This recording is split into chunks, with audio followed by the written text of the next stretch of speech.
Everyone, I hope you're doing well today. I've noticed that quite a few of you have watched the essay planning video I posted, and I want to thank you for taking that time. I've also gotten several questions about pre-writing, what it is, and how it is different from actual essay planning. So that's what this video is going to discuss, pre-writing and why it's important. Now, some people will say that it's not important to do any kind of pre-writing. They'll say that it's just a waste of time and they prefer to get directly into their work. If you're one of these people, guess what? You are doing pre-writing already. You just don't realize it because it's not the way you were taught to do this particular activity. Your way is just really informal, and that's fine.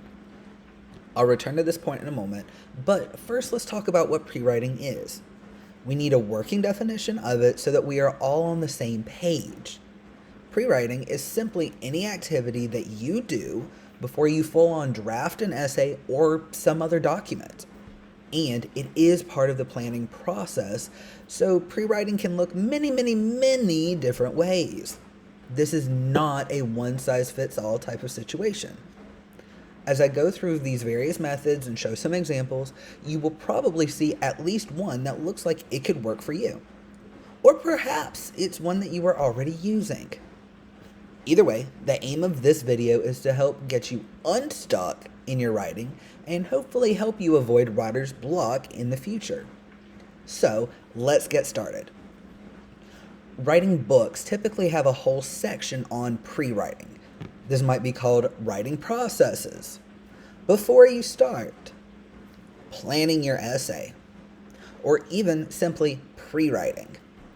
Whatever this section is called, if you've got a book about writing, you can turn to that section and see more detailed explanations and probably some examples as well. You can also do a Google search for this if you prefer. Today, I'm going to highlight the 4 methods of pre-writing that I see the most as a composition instructor. I will talk about the positives and negatives of each as well, so you can get a strong idea of what works for you and why it works. You may even get an idea of a new strategy to try. So, first up is bubbling. This is sometimes called clustering or mapping. All 3 terms mean the same thing when you're dealing with this very visual method of pre-writing. As you can see from my diagram, there are lots of circles and arrows. You put the main idea of the essay, what your essay is about, in a few words on the middle of the page. Now, I have turned this paper sideways here so that the bubbles can be spread out more, but you do not have to do this. Do what works for you. This is simply my preference when I bubble. But from this main idea, you have as many arrows out as you need to point out the big thoughts. I've done 3 here, but you may end up with 4, 5, 6, whatever. These big thoughts are linked to the main idea somehow and may take up 1 paragraph of your essay. They may also need multiple paragraphs.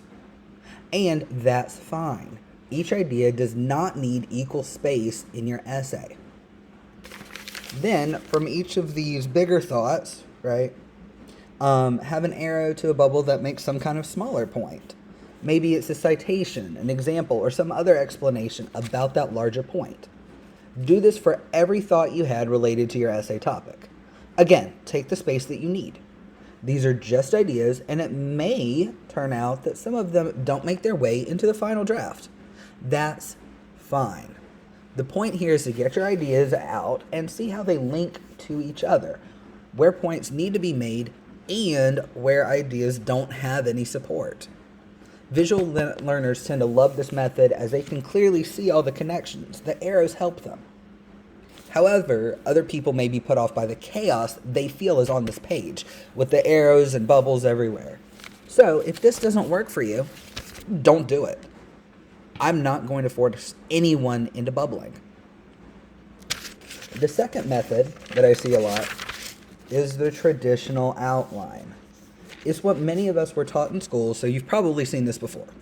It typically has 5 sections with Roman numerals that are divided like introduction, topic 1, topic 2, so on. Topic 3, conclusion.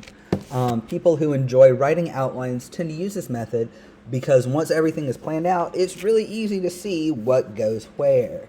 Depending on how detailed the outline is as well, and if it's a full sentence outline like some writing instructors require, this may be pretty close to someone's rough draft.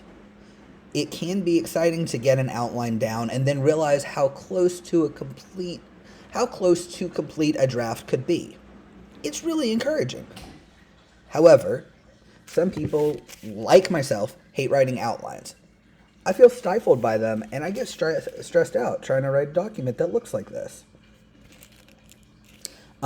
Because what if I have another idea later on? Do I add that in? Or I realize something from topic 1 really fits better under topic 2. Because this is so neat, I get drawn into thinking that it has to be perfect. And then I hyper-focus on the outline, ignoring the actual draft I have to write. You may be the same way, and if so, that's okay. Outlines are not for everyone.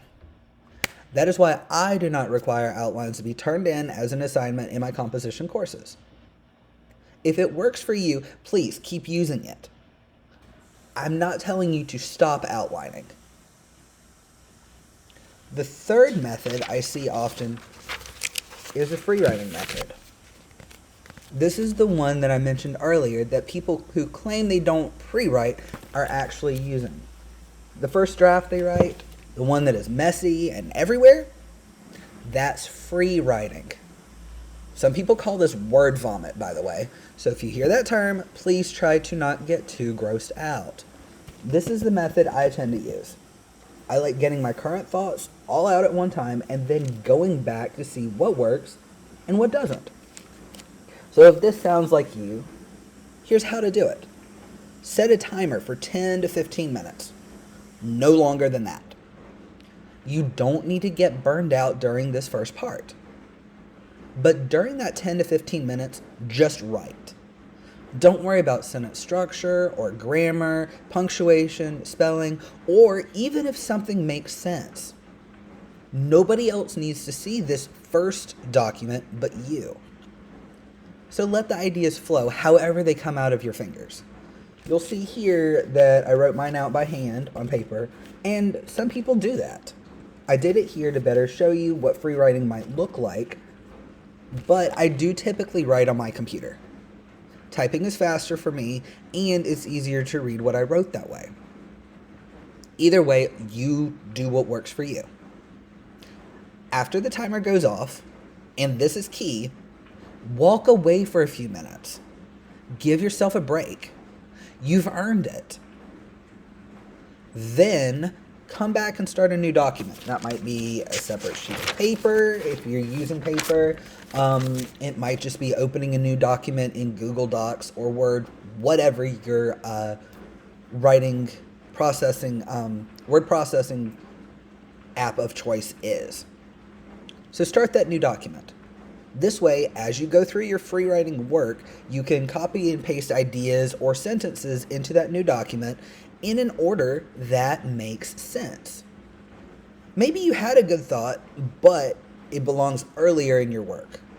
Or maybe the concept needs to be explained better. You might realize that a source needs to be cited somewhere. And some of the ideas will be totally tossed out. The best writers throw away a lot as they write. Not all ideas are kept. I would go so far as to say most ideas are tossed out. Neil Gaiman, who wrote American Gods, Coraline, Stardust, Anansi Boys, and many more books and short stories, calls this concept killing your darlings. Yes, you had an idea, but that does not mean it's a good idea that needs to be kept and allowed to grow. And that's part of the writing process as a whole. Keeping what needs to stay and getting rid of what has to go. But it shows up very quickly when someone starts with the free writing method. Now, the last method I see used frequently is the one people tend to be shyest about.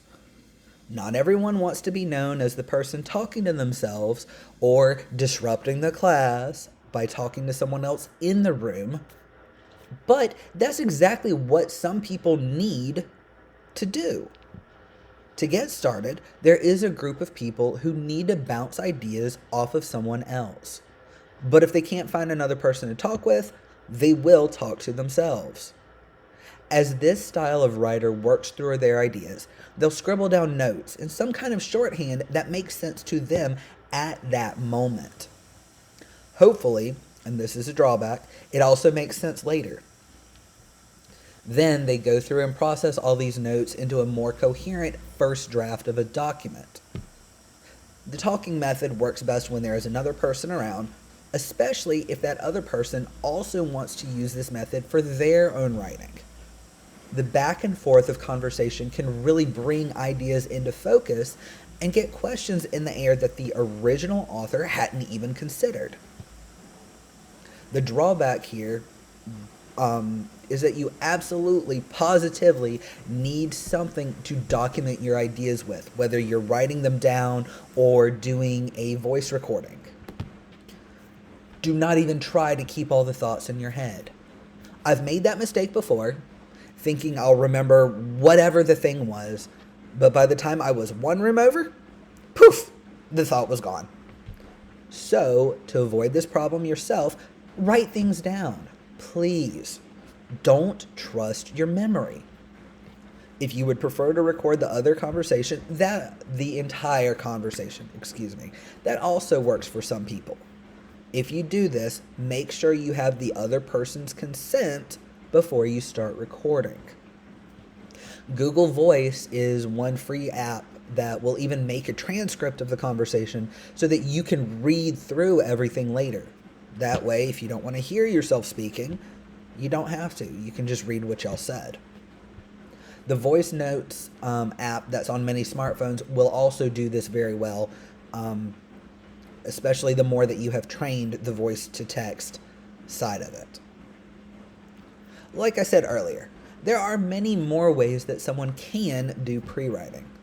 The point isn't how you choose to do it. The point is that you pick some kind of pre-writing and actually do it. While this seems time-consuming and a lot like busy work at first, it really does take the stress out of essay writing in the long run. Pre-writing is really only busy work if you're using the wrong method, one that doesn't work for you. This task is supposed to give you something to do so that you are not staring at a blank piece of paper, whether it's on your computer screen or in a notebook, with no idea of what to write. So, I hope you have found these ideas helpful, and I wish you successful writing.